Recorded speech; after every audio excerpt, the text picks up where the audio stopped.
2-minute daily spiritual devotion.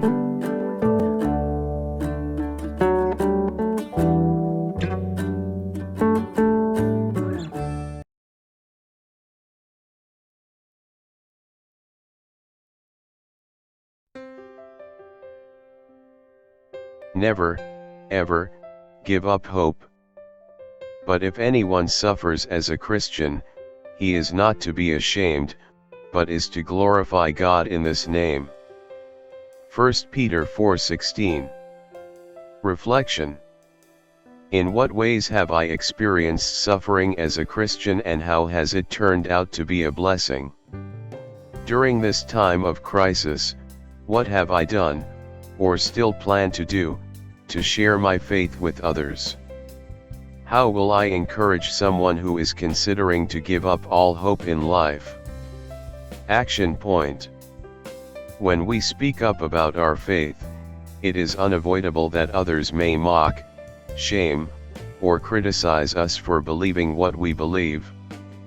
And at times, it gets to our heads and we start to fear other people's judgment and doubt God's promises. But rather than give up, I will refocus my mind away from my temporal suffering, and instead keep my eyes on Jesus and His glorious promise of eternity. Respond in love, in prayer, hospitality, and service as a representative of Jesus in this broken and fallen world, and rejoice in suffering for God's glory, knowing that my life is safe in His hands.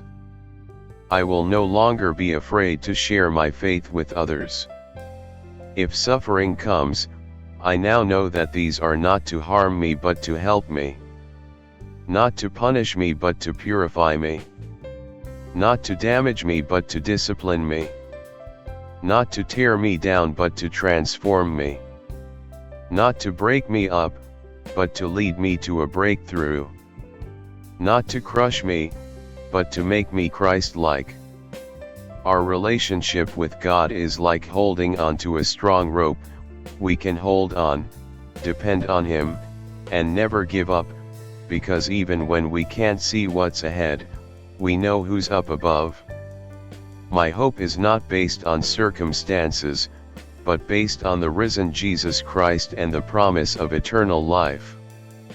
So even in times of suffering, I will never give up hope.